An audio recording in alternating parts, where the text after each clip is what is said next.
have children with your narcissist? Are you staying in the relationship for the kids, for the sake of the kids, so that they see a normal family?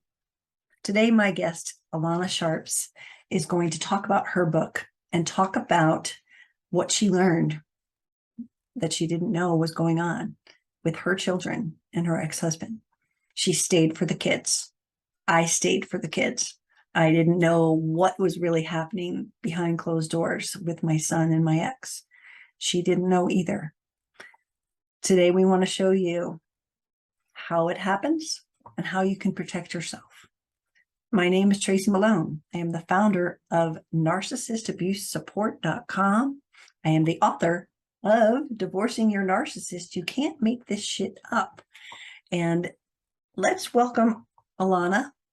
And we're going to talk about her book, Was It My Fault?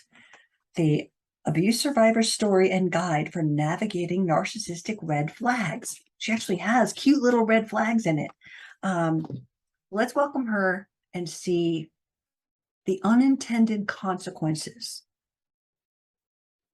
when we stay. Thank you so much for joining me. Thank you for inviting me. I cannot tell the world enough. I read your book, Was It My Fault? And I'm going to confess right here, I'm not a huge fan of This Is My Story books because I've read so many that it's hard for me to read them. And I could not put your book down. Like, it literally obsessed me like it was a novel I wanted to read on the beach. I was worried about you when I went to bed. I would wake up and go, let me check. It's like watching a YouTube movie. Series and like, what's going to happen tomorrow? It was like so spot on. It is educational in addition to being your story. I love what you did. I don't know if I can find a page, but there's these cute little red flags. Here we go, everybody. Just like, boom, there's a red flag, right? In the middle of it, you're like, oh, that's what it was. It's brilliantly done. So tell everyone a little bit about yourself and how you came to write this book, and then we'll get into the topic today. Sure. So I am a high conflict divorce and child custody consultant, and how I decided to take the direction into that form of work, is because of my own experience in living with a narcissist and divorcing a narcissist. So I was married to a narcissist for 16 years, experienced narcissistic abuse as well as my children. And when I left the relationship, what I was not prepared for was the post-separation abuse that followed. No one prepares you for it. I thought once I left that I was going to be free to start my life. But no, I went into a different form of abuse. So it was during that time that I started trying to heal myself by doing therapeutic journaling, exercising, eating well, just trying to heal my body and go in another direction because I had my children to take care of. And through my therapeutic journals and sharing my story with others, I started getting asked, how did you get out? I was in a similar relationship. I don't know how to get out. And all of these questions made me think, hey, why don't I just share my story and tell people the steps that I took to get out and how I healed myself after getting out of the relationship. Yeah, and you did it eloquently. As I said, everybody, I'm going to hold up the book again. Was It My Fault? It is going to be something that's going to really change your life. So again, it's, people will they get benefit from hearing other people's story. That's why they listen to us on YouTube, right? Right. I'm not alone. Someone else had that happen, right? Right. But yours is done in a unique way, and it just takes you through the steps. And today we're going to talk about sort of the unintended consequences of staying for the kids. Yes. You and I both had these horrific, relationship / divorce. And, I also saw in the end that staying for the kids isn't a wise choice. But let's start off by talking about what was your daily life like with him. And then we'll get into the kids because it paints the picture of the crazy. And that's what I want people to hear. Right. And even though my life was crazy, it was my normal. So I got used to that being my life. My life was composed of walking on eggshells all day long from the moment I woke up on into my sleep, because he wouldn't allow me to sleep. My days when my oldest son was home was trying to protect him from my ex, trying to make sure that my ex wasn't overly critical and always constantly complaining about something that my child did. My oldest child is not my ex's son, biological son, and it seemed like he always stayed on him and put pressure on him for no reason, while his biological children could do whatever they wanted. So I was in constant mom mode, but at the same time, I was also trying to survive my own relationship, the constant gaslighting, the calling of names, the narcissistic rage if he didn't get his way. It could be something so simple as, hey, I would like to go to the park today. Well, I want to do something else, and I think we should all stay home. Something as simple as that. And then in the nighttime, when I wanted to go to bed, if I didn't offer to have sex with him, oh my gosh, narcissistic rage.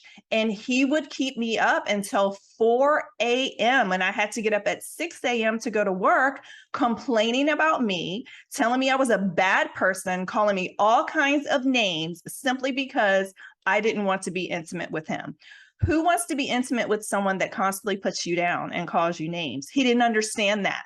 He just felt that it was my wifely duty to be there and let him do what he wanted to me whenever he wanted to do it. Yeah. And that's the part of the book that there's sexual abuse, there's coercive control, and it's just downright torture. I mean, Yes. The stories of her, everybody who's listening, of her being like gone to sleep and being woken up and being berated and yelled at for 10 hours all night long, every night. And there were times when you tried to leave, we'll get into that later, people always go, why didn't they leave? Was it my fault? Right? It's the same sort of thing. We're going to talk about why you stayed, as we all do, for our children, and think we're giving them a better life. So I want to start with your oldest son. When you guys met, you had a child. How old was he? And how was your husband? How was he? Or he was still your boyfriend at that time. How was he with your son? So my son was 1.5 at the time. And when I finally introduced him to my ex-husband, my ex was perfect. He loved him, or he appeared to love him very much. He played with him all the time. He would actually come up with ideas of different activities we could go to and do with my son. He just came right in and helped really carry the load for me, because as a single mom at the time, I was doing everything and I was exhausted. So it was very comforting to have someone come in and take the time to spend with my son while I did dishes or cooked or something like that, and just show that he really cared for him. And that hooked your heart, didn't it? It did. He knew the strings to pull. He really did. It's a different kind of love bombing when you're a single mom, and my narc husband was not my son's father either. And like, his father worked weekends, never went to baseball games, never did the things I wanted a father to do. And yet here's stepdaddy to be stepping up, going, I'll be there. In fact, it was 6 months into our relationship, and my son was about 8 then. My second husband threw him an $8,000 party for 10 8-year-olds. I mean, he bought like 9 fog machines. He bought remote control witches that you could talk through with for a haunted house. I mean, it was crazy. I'm like, what are you doing? I just love him so much. And I was just like, wow, like, it just stole my heart and said, this is the person that I wanted my son to have as a father. Was that how you were as well? That's how I was as well. I thought that he would be the perfect father to my son, because my son's biological father was not involved. So he didn't really have a dad figure. And here comes this man that's doing everything right, that's spending time with my son, that's playing games with him, teaching him things. He was perfect. Yeah. And how were your in-laws at the beginning?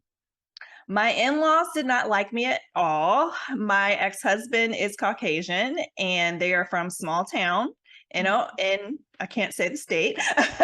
And they just, it's not very diverse. And because of my skin color, it was a no-no. Wow. So see, there's another contrast. And the reason, guys, I'm like kind of building it with her story, my story, is because we both have similar experiences that we're going to open up in a few minutes. But my in-laws were completely the opposite. Like, we were their children. Like, I was adopted immediately before I even married him, to like, you're our daughter. If he ever breaks up with you, we're going to stay with you and kick him out. Like, this is their grandson, and he's on their lap, and like, they adopted us instantly. But the flip later was the sociopath, you're evil, and all these other things. So like, the difference, you had consistent, you didn't like them the whole time, or they didn't like you. Right. Trying, and you kept forcing the relationship and trying, and they could just never move the bar. So again, we're setting the tone here, everyone, for the situation that we're going to describe. So in the beginning, your son was the greatest thing. He hooked you into marrying him because that was part of it. Like, is definitely without it. Right now comes the relationship. Yep. And the relationship moved very quickly, right? Because that's the other thing narcissists do. They want to move quickly and hook you in before you realize what you're dealing with. Absolutely. I mean, I was 6 months in. How fast did it before you got married to him? We were engaged within 6 months and then married the next year. So again, there's a commonality. We're flying here. That's why your book was like, oh my God, it's my life. Yes. Now you're getting married a year and a half later. He's still pretty nice to your son. You have a daughter. I have a daughter, and really things started changing when I was pregnant with my daughter because I was extremely sick. I had a very rare pregnancy condition called hyperemesis gravidarum, and that entails chronic nausea and vomiting. So I could barely take care of myself, more or less take care of my son. And I would reach out to him at work on certain days where I was just sitting over the toilet for hours and I needed help, and he wouldn't come home. And he would just tell me, like, well, why don't you call such and such? And it would be a person I just met 2 weeks prior. Why don't you call such and such and have them come over? And I never understood, why can't you come home? Like, I'm telling you, I'm deathly sick. I can't take care of my son and I need your help.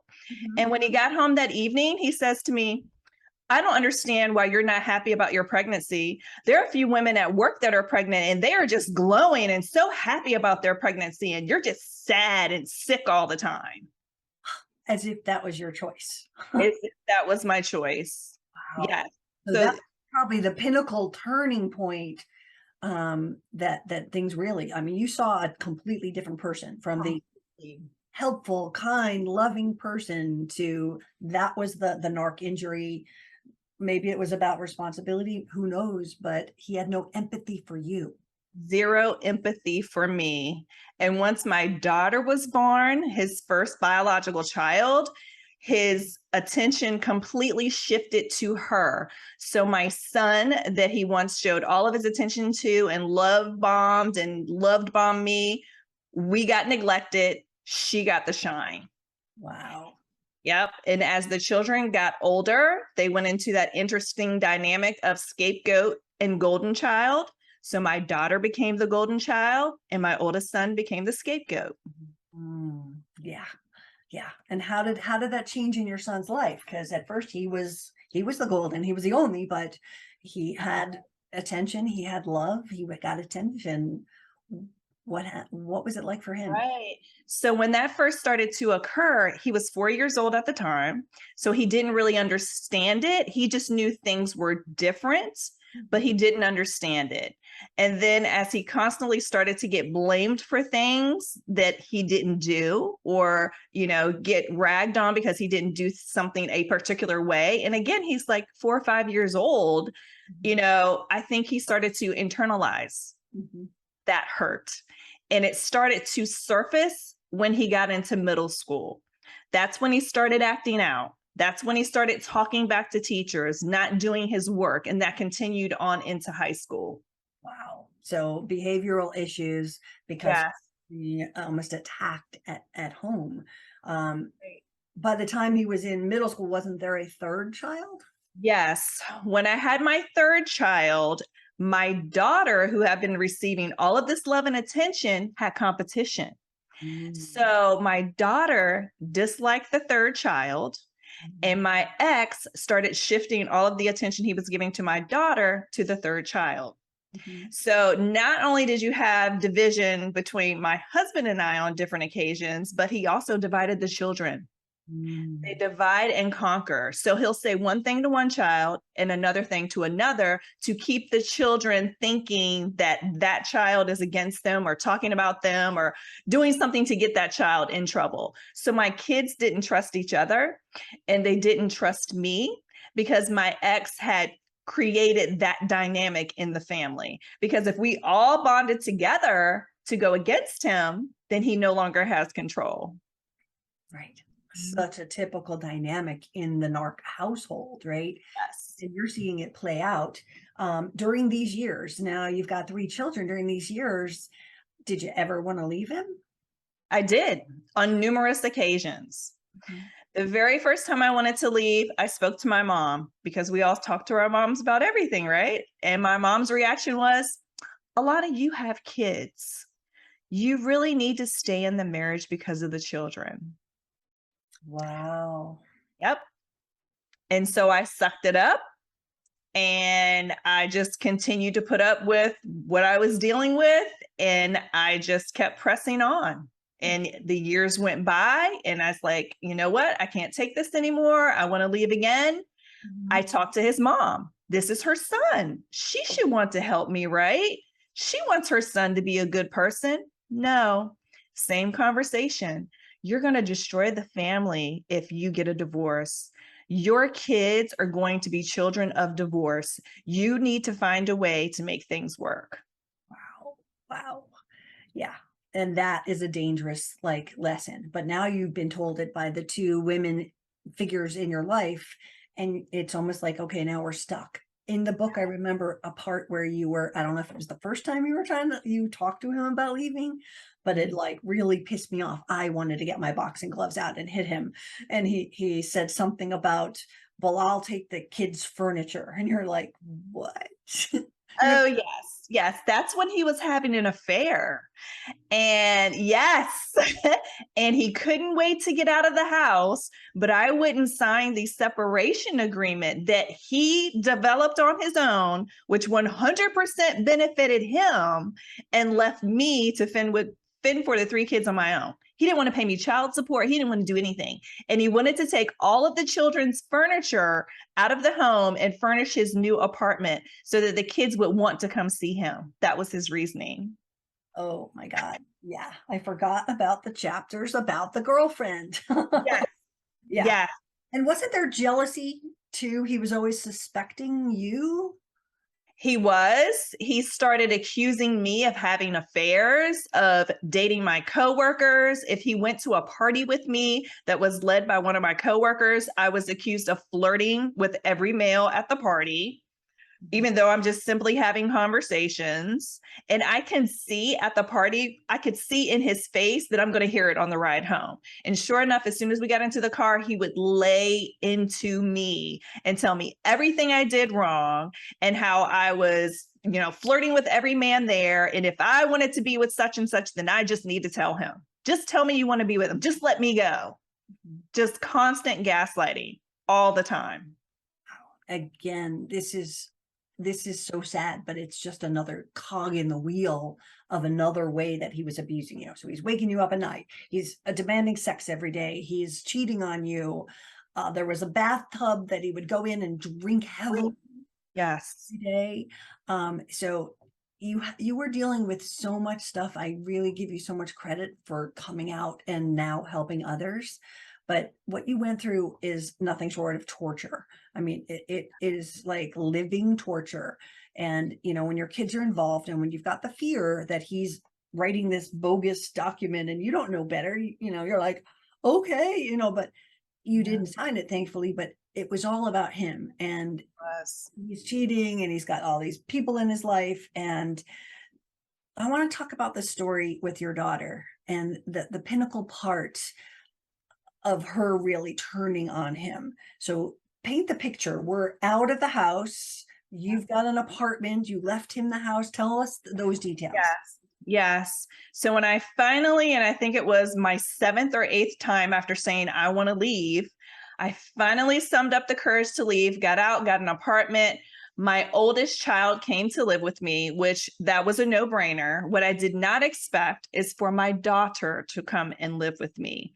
So we did this time, since I was doing the leaving and not him, I had a lawyer draw up a separation agreement, and we talked about child custody, which basically said the kids would exchange every week between households, and the oldest child, which was my daughter, she could decide whether or not she wanted to exchange and which household she wanted to live in. Well, my daughter exchanged 2 times and she said, Mom, I don't want to go over Dad's house anymore. I said, okay, well, that's fine because, in our agreement, it says you can choose the household that you want to live in. Mm-hmm. That enraged my ex. And after 2 months of her not coming to spend the night with him, because it was all about overnights for him, he filed a civil summons citing child custody and parental alienation claims. So he wanted full custody of the kids, citing parental alienation. Because it couldn't be him. It had to be you were alienating them. That's exactly right. I had to be alienating the kids from him. Right. And then the part I'm going for is the mental hospital. Yes. What he did to her. Again, I could not sleep at night when I read this. I was like, I'm going to go kill him. And I felt for you guys. But tell us about that little part of the story. Yes. So my daughter was seeing a psychiatrist at the time because she has a high anxiety and high depression. And her psychiatrist was going on vacation. So she said, hey, I don't want to cancel her appointment. I'd like for you to meet with my colleague to get his opinion on, things that we could do differently to help your daughter. So my ex comes in there, new person, new opportunity to, state his claim and get control over the situation. And the doctor started saying, okay, these are the different things that you can try. And, if you have any questions before you leave, just let me know. Well, that was my ex's opportunity to all of a sudden burst out in tears, like full on tears, to the point that my daughter and I looked at him like, what are you doing? And he's like, I'm just so scared she's going to kill herself. I'm so scared she's going to kill herself. Is there any place we can take her to today? So, of course, the psychiatrist is like, okay, yeah. Let me start looking at some places to get her assessed and see what they say. He found a place that was an hour away. We drove there, had her assessed. They said, no issue, no risk, no concerns. She just needs to continue outpatient therapy. We left there and my ex was boiling. I could tell by the look on his face that it was not over. The next day, I get a ton of text messages from him. I'm so concerned about her. I found another place that specifically takes kids, and I just want to get her assessed again. And me, I'm trying to protect my daughter. Hey, she already went to this other facility, no risk. I want to wait until her regular psychiatrist gets back. The psychiatrist already told you she does not need to be in inpatient facility, outpatient only. Inpatient could do more harm than good for her. Oh, he couldn't take that as a reason. Oh, I'm just so concerned. And please just have her assessed. I'm in the middle of a child custody battle. I didn't want the judge to think that I'm not being amenable to working with my ex. So what do? I agree to go get her assessed because I'm thinking, hey, she was sent back home, no risk the night before. She'll be sent back home, no risk again. Little did I know, my ex had already had a conversation with the facility. We go there, she gets assessed. She has the same answers that she had at the other facility. Anyone else would say no risk. My ex jumps into the conversation. She has a plan to kill herself and she told me about it. And I think she needs to be admitted. Yes. What did the facility do? Admit my daughter.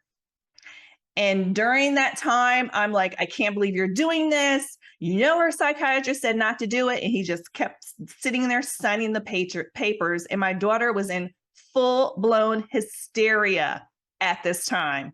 He showed zero empathy for her and would not back down from having her admitted. I stepped out of the room to grab my daughter a blanket at one point, and I saw him whispering into her ear. I came back in and asked her what was talked about. He told her that the reason she was being admitted was because I drove her to the facility, totally gaslighting her because she watched everything that happened. She watched the whole process. She watched you lie to the administrators and you signed all the paperwork. That wasn't mom, that was dad. Yeah, But demanding it. He was demanding she gets was- her way, almost to teach her a lesson. Like, you either come with me, or yes, I have this power over you. that's right. And he had 100% control when she was in the facility. She couldn't call me without his permission, and I couldn't call her without his permission. So he controlled everything. Wow. And how old was she around this time? 16. On a 16-year-old having this happen to them is It was devastating. Mhm. Oh my gosh. It was devastating for me. I didn't sleep the 2 days that she was in there. I didn't sleep at all because my mind was constantly trying to figure out, how do I get her out? How do I get her out? What do I do? Right. And she was in danger as well, as I recall in the book. Like, there were Yes. people trying to beat her up. Yes, there was a girl on day one that constantly said she wanted to beat my daughter up. And my daughter would tell the administrators, hey, this girl keeps threatening me, and they wouldn't do anything. And they kept her and that girl in close contact at all times. Wow. You really have to worry about the mental health situation in our country, because that is not appropriate. I know after she was out of the mental hospital, that she declared no more daddy. That's right. How did he take that? Because this whole like last ditch effort was for him to get more control, not lose it. Correct. He did not take it well at all. He did not take it well. He tried to get her psychiatrist to convince her that she needed to see him. She wanted the psychiatrist to force my daughter to see him, and she refused because it's not in my daughter's best interest. But my daughter cut him off completely. She would not talk to him in person. She would not accept his phone calls, and she would not respond to any text messages. And that goes on to this day. And she's been with me since 2019. Wow. Wow. But the next part that I want you to share with us, and I'm sorry, I'm like going, I like, this is just so important, and then we'll kind of come back. But when all this was happening and she comes back to you guys, did the children tell you something that you had no idea was going on? I did. They shared their individual stories of how my ex was abusing them that I had no idea about, and it devastated me. And I blamed myself for staying as long as I did, thinking that I was doing good for my kids, when really my kids were struggling and suffering right along with me the entire time. And it was like you never saw it. I never saw it.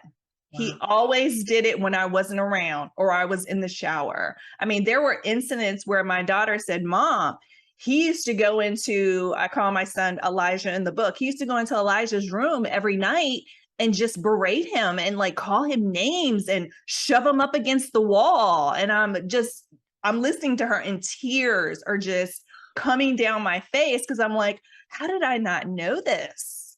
Where was I? You were in trauma. I was in trauma. And you were dealing with survival every single night and no sleep deprivation, working all day, bringing home the bacon and doing everything that had to be done. And if you needed a shower at the end of the day, that's when he chose to abuse the children when you weren't looking. So again, what we're seeing here is a pattern that so many people think, I'll stay for the kids, it's not so bad, I can manage it, I've learned how to manage it. But we don't think about what's happening with the children. And here's where I'm just going to insert my husband's sort of abuse to the kid he loved so much and threw great parties. Our pinnacle move was flip was when we moved to Colorado from Connecticut. Now he didn't have his support system. He didn't have his mommy and daddy. He was sort of alone. And that's when he really flipped. He really started to treat my son differently. He would do things like twist his ear. He would like put his arm behind his back until he twisted him onto the ground. He would yell and scream at him and throw things if he folded the napkins incorrectly. So my son, being my son, would fold them purposely, like one would get a triangle, one would get a, just to like mess with his head and he would get Yep. angry and then he'd twist his arm again. And I went to therapy with him. I think we went about 3 times to say, you can't do this to my son. I'm the parent. I'm telling you, don't do that. Stop doing it. And of course, as every narcissist, didn't know what he was then, but every narcissist is like, the therapist said, stop doing that. She's the mother. He's like, no, I'm the stepfather and I get control and blah, blah, blah, blah, blah. And they're like, no, stop doing that. And Right. okay, fine. No more. I'm not going to that therapist anymore. They're nuts. I'm not going. I didn't know what that meant then, but stop the therapy, stop those things. But he was silently in the background, unbeknownst to me. I was seeing the twisted arms and fighting with him. And one thing that was really like, I will never forget this day. My son, it was snowing out. We're in Colorado, so it's snowing. We got about 2 feet on the deck. And my son likes to play with super balls. This is not a super ball, but just on the table. Hold on. He has a nervous thing. He has to play with something. It's just what he is. And my husband got up, grabbed it from him, wrestled him to the ground, and threw it into the snow. And my son was like maybe 9. He's like, I'll go get it. And he opens the door and he goes running out there in the snow with no shoes on. And my ex locks him out of the house. And this was the domestic violence scene where I'm going, let him in. And I'm trying to push him out of the way. And he's 300 pounds and I'm moving him out of the way. Get out of it. You have to let me in, And I'm like, run around the house, son, and I'll let you in The the front. door. And he's Yeah. cutting me off all the way there, blocking me. I mean, it was like a movie scene. And I'm like, what are you doing? It's a little ball. If this is going to bother you so much, like it just escalated. And, I feel so bad that I didn't protect him. I tried, but how can you do more than what we Yeah. did? Right. That's right. Because like you said, we're trying to survive as well. We're trying to protect ourselves as well as our kids. It's just a bad situation all around. So what would you say to parents that are staying for the kids? What's the biggest lesson that you learned? Just like me, we learned, oh my God, this was more toxic than I thought.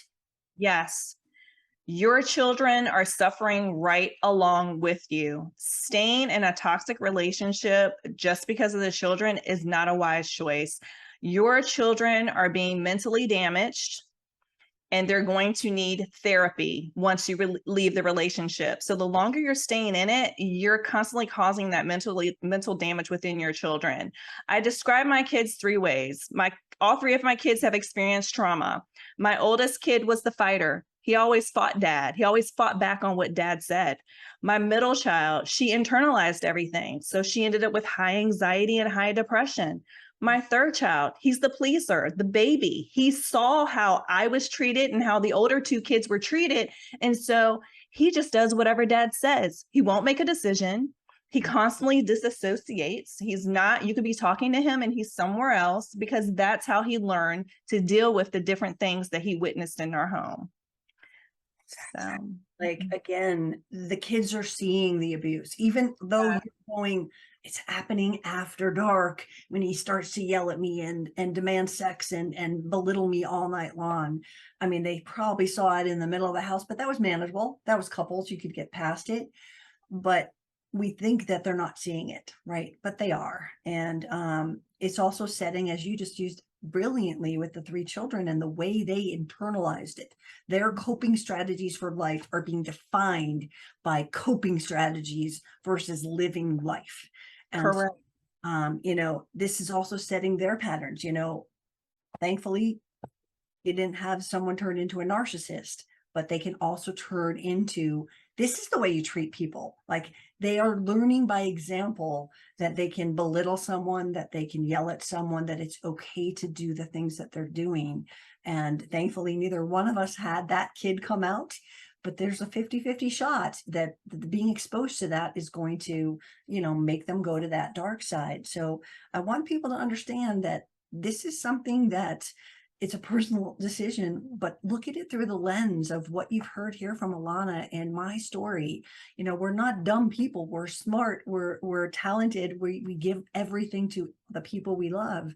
And yet we were taken, if you would. We were taken for a ride, and it wasn't a pretty ride.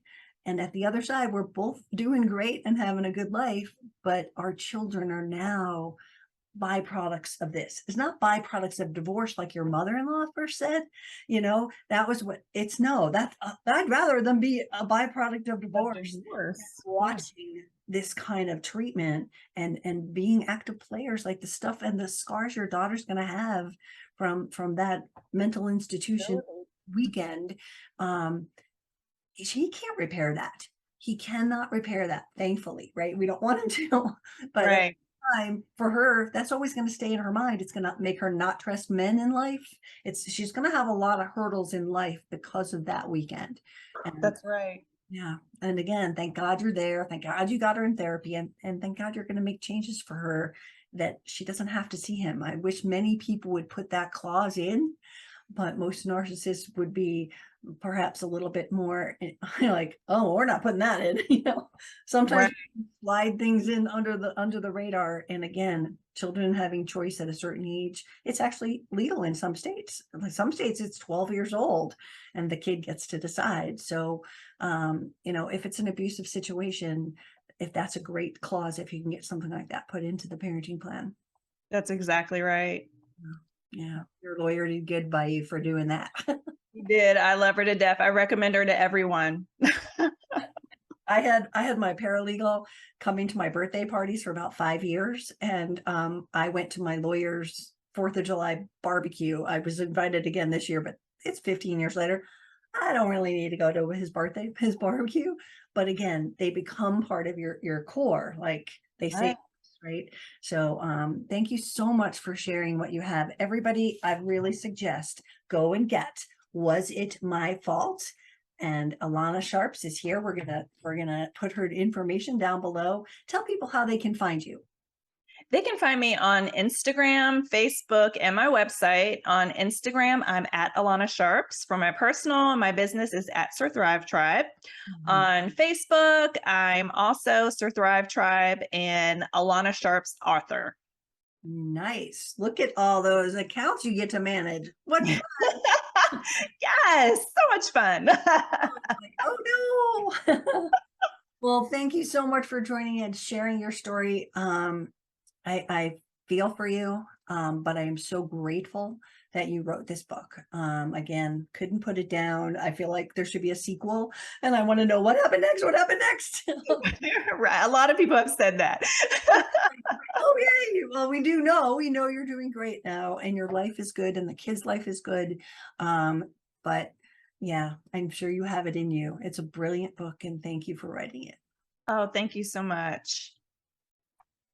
Now, we could have talked all day and really given you so many more details as to what exactly happened in her life. We're just getting teeny little snippets here, folks. So don't be sending emails saying, well, why did she stay? Read the book. It's a very big book that's going to describe to you what it was like in her life and her unintended consequences to the children staying. We just don't think that this is going to happen. We think we're protecting them. And my goal today is to show you that it doesn't always help the kids. You're better to get away and be the parent that grounds them than be the parent that lets them see that abuse is okay. My name is Tracy Malone. If you like this video, please subscribe. And you can find all of Alana's information down below. We'll put the links down there, and we will see you again soon. Remember the unexpected consequences of staying when we think the children are going to be okay. It doesn't always happen that way. Thank you.